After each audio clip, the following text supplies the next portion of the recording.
y a bien des années, je faisais une longue course à pied sur des hauteurs absolument inconnues des touristes, dans cette très vieille région des Alpes qui pénètre en Provence. C'était, au moment où j'entrepris ma longue promenade dans ces déserts, des landes nues et monotones, vers 1200 ou 1300 mètres d'altitude. Il n'y poussait que des lavandes sauvages.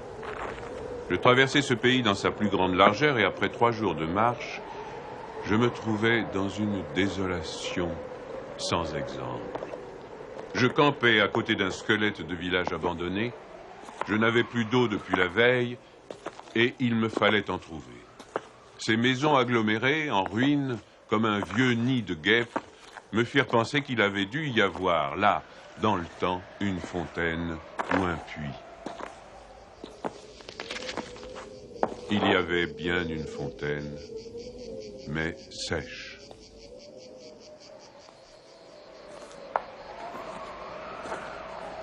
Les 5 à 6 maisons, sans toiture, rongées de vent et de pluie, la petite chapelle au clocher écroulé, étaient rangées comme le sont les maisons et les chapelles dans les villages vivants, mais toute la vie avait disparu.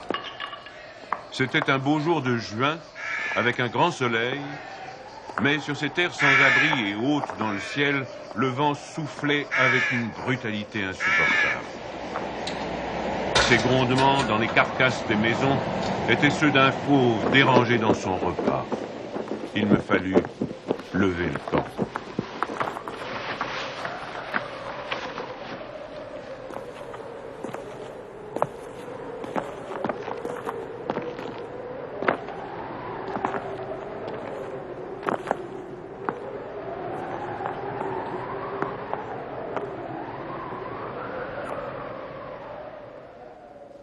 À 5 heures de marche de là, je n'avais toujours pas trouvé d'eau et rien ne pouvait me donner l'espoir d'en trouver. C'était partout la même sécheresse, les mêmes herbes ligneuses.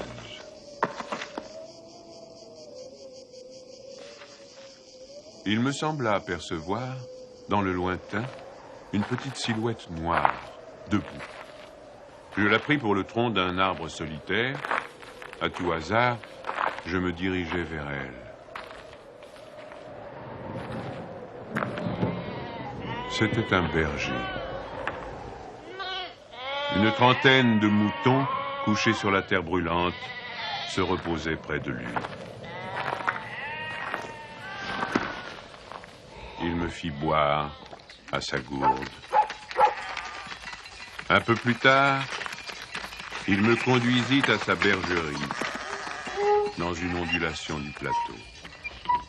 Il tirait son eau, excellente, d'un trou naturel très profond, au-dessus duquel il avait installé un treuil rudimentaire. Cet homme parlait peu, c'est le fait des solitaires, mais on le sentait sûr de lui et confiant dans cette assurance. C'était insolite dans ce pays dépouillé de tout. Il n'habitait pas une cabane, mais une vraie maison en pierre, où l'on voyait très bien comment son travail personnel avait rapiécé la ruine qu'il avait trouvée là, à son arrivée. Son toit était solide et étanche. Le vent qui le frappait faisait sur les tuiles le bruit de la mer sur les plages. Son ménage était en ordre, son parquet balayé, son fusil graissé. La soupe bouillait sur le feu. Je remarquai alors qu'il était aussi rasé de frais, que tous ses boutons étaient solidement cousus, que ses vêtements étaient reprisés avec le soin minutieux qui rend les reprises invisibles.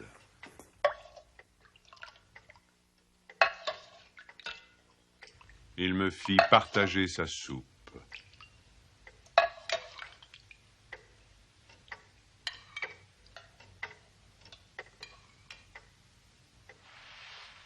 Comme après, je lui offrais ma blague à tabac, il me dit qu'il ne fumait pas. Son chien silencieux comme lui, était bienveillant, sans bassesse.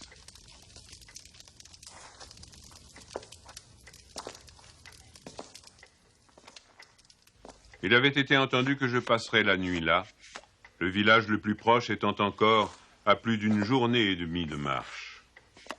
Je connaissais parfaitement le caractère des rares villages de cette région. Il y en a 4 ou 5, dispersés, loin les uns des autres, sur les flancs de ces hauteurs, dans les taillis de chênes blancs, à la toute extrémité des routes carrossables. Ils sont habités par des bûcherons qui font du charbon de bois. Ce sont des endroits où l'on vit mal.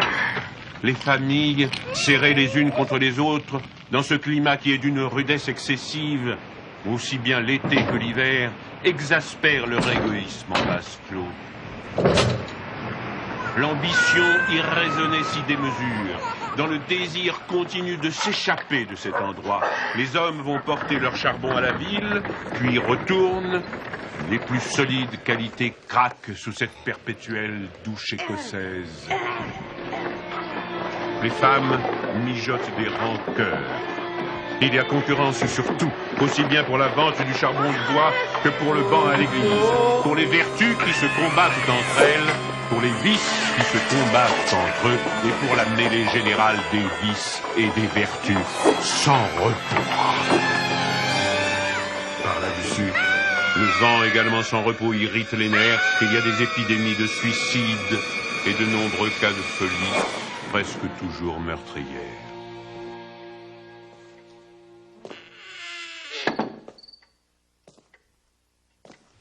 Le berger, qui ne fumait pas, alla chercher un petit sac et déversa sur la table un tas de glands.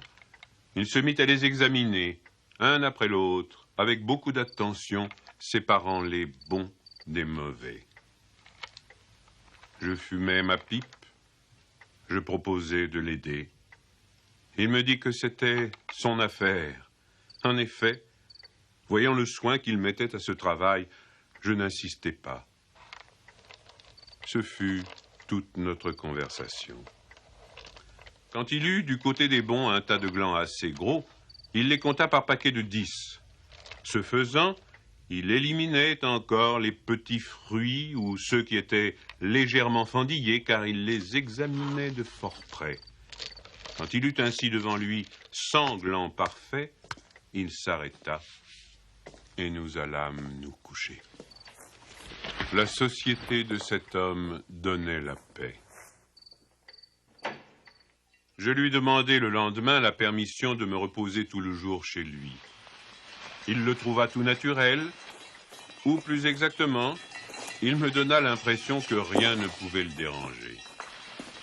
Ce repos ne m'était pas absolument obligatoire, mais j'étais intrigué et je voulais en savoir plus. Il fit sortir son troupeau et le mena à la pâture. Avant de partir, il trempa dans un seau d'eau le petit sac où il avait mis les glands soigneusement choisis et comptés.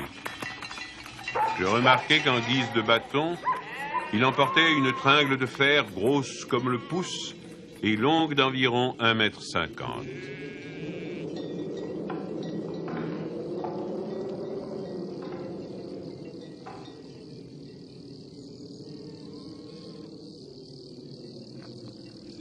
Je fis celui qui se promène en se reposant, et je suivis une route parallèle à la sienne. La pâture de ces bêtes était dans un fond de combe. Il laissa le petit troupeau à la garde du chien et monta vers l'endroit où je me tenais. J'eus peur qu'il vînt pour me reprocher mon indiscrétion, mais pas du tout. C'était sa route, et il m'invita à l'accompagner si je n'avais rien de mieux à faire. Il allait à 200 mètres de là, sur la hauteur. Arrivé à l'endroit où il désirait aller, il se mit à planter sa tringle de fer dans la terre. Il faisait ainsi un trou dans lequel il mettait un gland, puis il rebouchait le trou. Il plantait des chênes. Je lui demandai si la terre lui appartenait. Il me répondit que non. Savait-il à qui elle était? Il ne savait pas. Il supposait que c'était une terre communale ou peut-être était-elle la propriété de gens qui ne s'en souciaient pas. Lui ne se souciait pas de connaître les propriétaires. Il planta ainsi ses sanglants avec un soin extrême.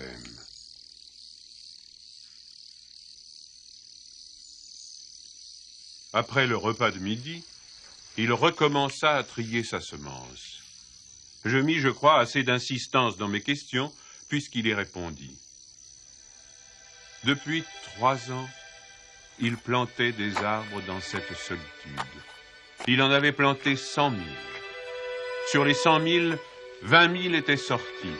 Sur ces 20 000, il comptait encore en perdre la moitié du fait des rongeurs ou de tout ce qu'il y a d'impossible à prévoir dans les desseins de la Providence. Restaient 10 000 chênes qui allaient pousser dans cet endroit où il n'y avait rien auparavant. C'est à ce moment-là que je me souciais de l'âge de cet homme. Il avait visiblement plus de 50 ans. 55, me dit-il. Il s'appelait Elzéar Bouffier. Il avait possédé une ferme dans les plaines. Il y avait réalisé sa vie. Il avait perdu son fils unique, puis sa femme. Il s'était retiré dans la solitude où il prenait plaisir à vivre lentement avec ses brebis et son chien. Il avait jugé que ce pays mourait par manque d'arbres. Il ajouta que n'ayant pas d'occupation très importante, il avait résolu de remédier à cet état de choses. Mon jeune âge me forçait à imaginer l'avenir en fonction de moi-même et d'une certaine recherche du bonheur. Je lui dis que dans 30 ans, ces 10 000 chênes seraient magnifiques. Il me répondit très simplement que si Dieu lui prêtait vie, dans 30 ans, il en aurait planté tellement d'autres que ces 10 000 seraient comme une goutte d'eau dans la mer. Il étudiait déjà la reproduction des hêtres et il en avait près de sa maison une pépinière issue des faînes. Les sujets qu'il avait protégés de ses moutons étaient de toute beauté. Il pensait également à des bouleaux pour les fonds où, me dit-il, une certaine humidité dormait à quelques mètres de la surface du sol. Nous nous séparâmes le lendemain. L'année d'après, il y eut la guerre de 14 dans laquelle je fus engagé pendant 5 ans. Un soldat d'infanterie ne pouvait guère y réfléchir à des arbres.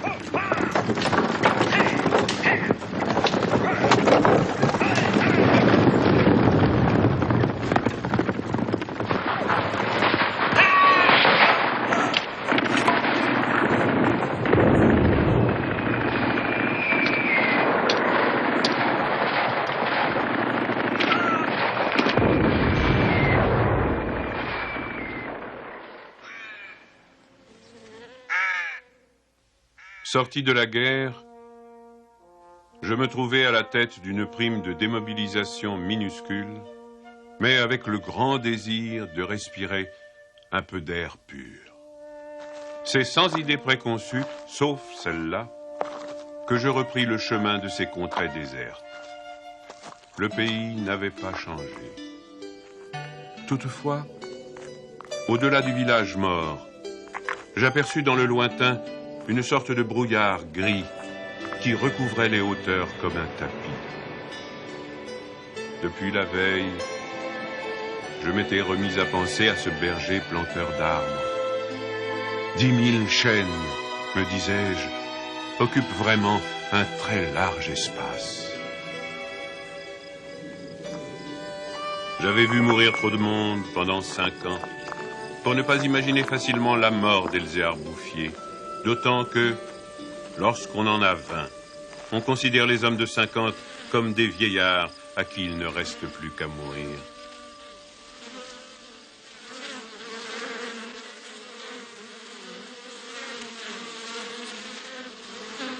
Il n'était pas mort. Il avait changé de métier. Il ne possédait plus que 4 brebis, mais par contre, une centaine de ruches. Il s'était débarrassé des moutons qui mettaient en péril ses plantations d'arbres. Il ne s'était pas du tout soucié de la guerre. Il avait imperturbablement continué à planter. Les chênes de 1910 avaient alors 10 ans et étaient plus hauts que moi et que lui. Le spectacle était impressionnant. J'étais littéralement privé de parole. Et comme lui ne parlait pas, nous passâmes tout le jour en silence à nous promener dans sa forêt. Elle avait en 3 tronçons 11 kilomètres de long et 3 kilomètres dans sa plus grande largeur. Quand on se souvenait que tout était sorti des mains et de l'âme de cet homme, sans moyens techniques, on comprenait que les hommes pourraient être aussi efficaces que Dieu dans d'autres domaines que la destruction. Il avait suivi son idée. Et les hêtres qui m'arrivaient aux épaules, répandus à perte de vue, en témoignaient. Les chênes étaient drus et avaient dépassé l'âge où ils étaient à la merci des rongeurs. Quant au dessein de la Providence elle-même, pour détruire l'œuvre créée, il lui faudrait avoir désormais recours au cyclone. Il me montra d'admirables bosquets de bouleaux qui dataient de 5 ans, c'est-à-dire de 1915, de l'époque où je combattais à Verdun. Il leur avait fait occuper tous les fonds où ils soupçonnaient, avec juste raison, qu'il y avait de l'humidité presque à fleur de terre. Ils étaient tendres comme des adolescents et très décidés. La création avait l'air d'ailleurs de s'opérer en chaîne. Il ne s'en souciait pas. Il poursuivait obstinément sa tâche, très simple. Mais, en redescendant par le village, je vis couler de l'eau dans des ruisseaux qui, de mémoire d'homme, avaient toujours été à sec. C'était la plus formidable opération de réaction qu'il m'ait été donné de voir. Ces ruisseaux secs avaient jadis porté de l'eau dans des temps très anciens. Certains de ces villages tristes dont j'ai parlé au début de mon récit s'étaient construits sur les emplacements d'anciens villages gallo-romains dont il restait encore des traces, dans lesquels les archéologues avaient fouillé et ils avaient trouvé des hameçons à des endroits où, au XXe siècle, on était obligé d'avoir recours à des citernes pour avoir un peu d'eau. Le vent aussi dispersait certaines graines. En même temps que l'eau réapparut, réapparaissaient les saules, les osiers, les prés, les jardins, les fleurs et une certaine façon de vivre. Mais la transformation s'opérait si lentement qu'elle entrait dans l'habitude sans provoquer d'étonnement. Les chasseurs qui montaient dans les solitudes à la poursuite des lièvres ou des sangliers avaient bien constaté le foisonnement des petits arbres, mais ils l'avaient mis sur le compte des malices naturelles de la terre. C'est pourquoi personne ne touchait à l'œuvre de cet homme. Si on l'avait soupçonné, on l'aurait contrarié. Il était insoupçonnable. Qui aurait pu l'imaginer? Dans les villages et les administrations, une telle obstination dans la générosité la plus magnifique.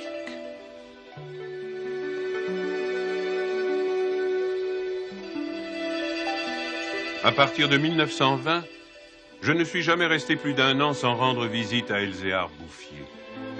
Je ne l'ai jamais vu fléchir ni douter. Et pourtant, Dieu sait si Dieu même y pousse. Je n'ai pas fait le compte de ses déboires.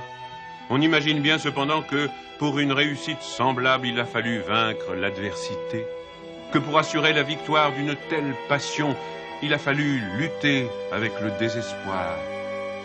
Pour avoir une idée à peu près exacte de ce caractère exceptionnel, il ne faut pas oublier qu'il s'exerçait dans une solitude totale, si totale que, vers la fin de sa vie, il avait perdu l'habitude de parler. Ou peut-être n'en voyait-il pas la nécessité.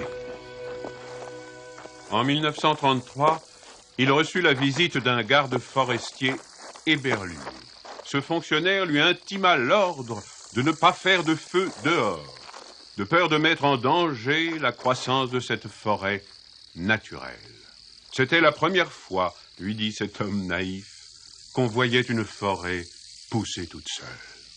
En 1935, une véritable délégation administrative vint examiner la forêt naturelle. Il y avait un grand personnage des eaux et forêts, un député, des techniciens. On prononça beaucoup de paroles inutiles, on décida de faire quelque chose et, heureusement, on ne fit rien. Sinon, la seule chose utile, mettre la forêt sous la sauvegarde de l'État et interdire qu'on vienne y charbonner. Car il était impossible de n'être pas subjugué par la beauté de ces jeunes arbres en pleine santé. Et elle exerça son pouvoir de séduction sur le député lui-même.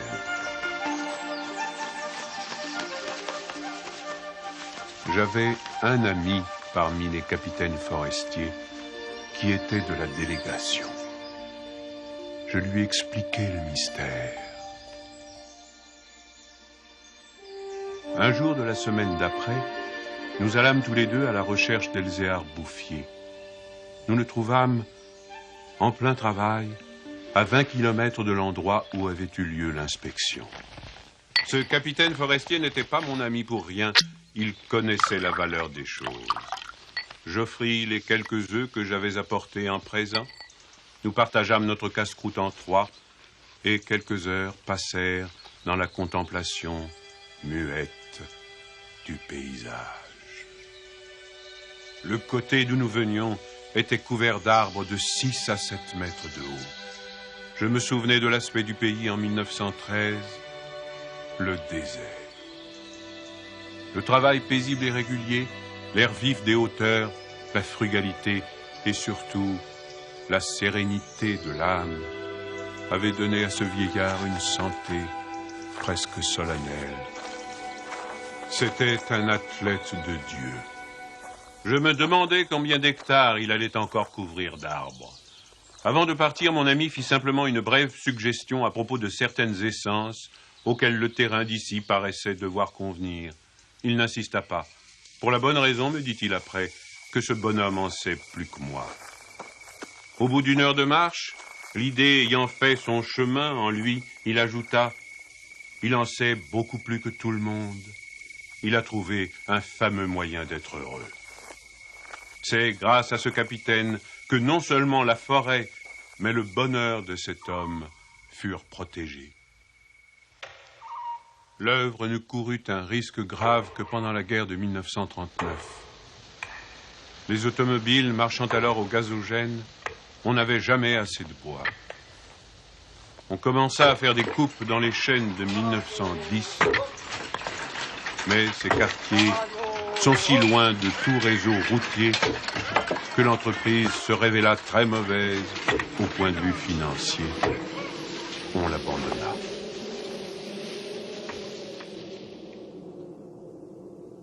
Le berger n'avait rien vu. Il était à 30 kilomètres de là, continuant paisiblement sa besogne, ignorant la guerre de 39, comme il avait ignoré la guerre de 14. J'ai vu Elzéar Bouffier pour la dernière fois en juin 1945. Il avait alors 87 ans. J'avais donc repris la route du désert, mais maintenant, malgré le délabrement dans lequel la guerre avait laissé ce pays, il y avait un car qui faisait le service entre la vallée de la Durance et la montagne. Je mis sur le compte de ce moyen de transport relativement rapide le fait que je ne reconnaissais plus les lieux de mes premières promenades. J'eus besoin d'un nom de village pour conclure que j'étais bien cependant dans cette région jadis en ruine et désolée.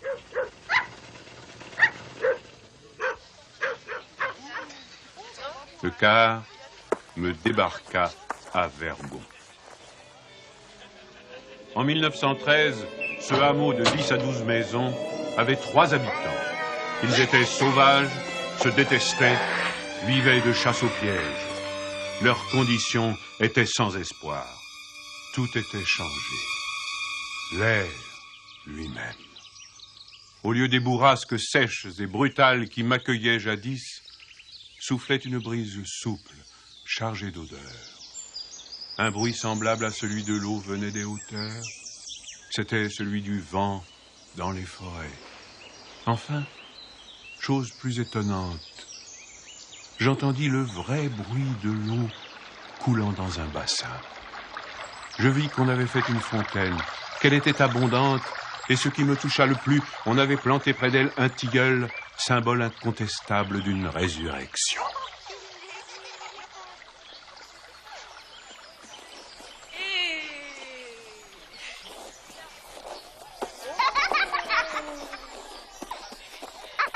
Par ailleurs, Vergon portait les traces d'un travail pour l'entreprise duquel l'espoir est nécessaire. L'espoir était donc revenu. On avait déblayé les ruines, abattu les pans de murs délabrés. Les maisons neuves, crépies de frais, étaient entourées de jardins potagers où poussaient, mélangés mais alignés, les légumes et les fleurs, les choux et les rosiers, les poireaux et les gueules de loup, les céleris et les anémones. C'était désormais un endroit où l'on avait envie d'habiter. À partir de là, je fis mon chemin à pied. La guerre dont nous sortions à peine n'avait pas permis l'épanouissement complet de la vie, mais Lazare était hors du tombeau. Sur les flancs abaissés de la montagne, je voyais de petits champs d'orge et de seigle en herbe. Au fond des étroites vallées, quelques prairies verdissaient.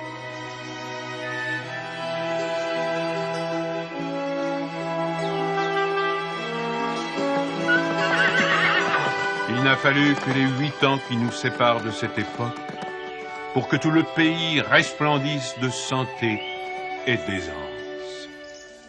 Sur l'emplacement des ruines que j'avais vues en 1913, s'élèvent maintenant des fermes propres, bien crépies, qui dénotent une vie heureuse et confortable. Les vieilles sources, alimentées par les pluies et les neiges que retiennent les forêts, se sont remises à couler. À côté de chaque ferme, dans des bosquets d'érables, les bassins des fontaines débordent sur des tapis de menthe fraîche.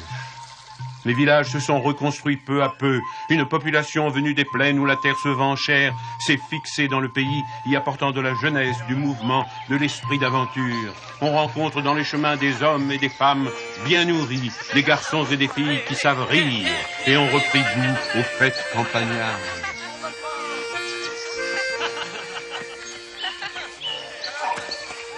Si on compte l'ancienne population, méconnaissable depuis qu'elle vit avec douceur, et les nouveaux venus, plus de 10 000 personnes doivent leur bonheur à Elzéar Bouffier. Quand je pense qu'un homme seul, réduit à ses simples ressources physiques et morales, a suffi pour faire surgir du désert ce pays de Canaan, je trouve que malgré tout, la condition humaine est admirable.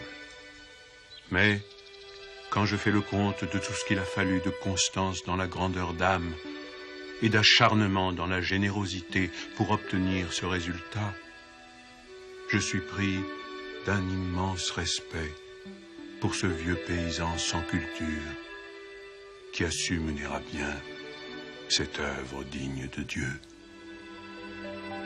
Elzéar Bouffier est mort paisiblement en 1947 à l'hospice de Banon.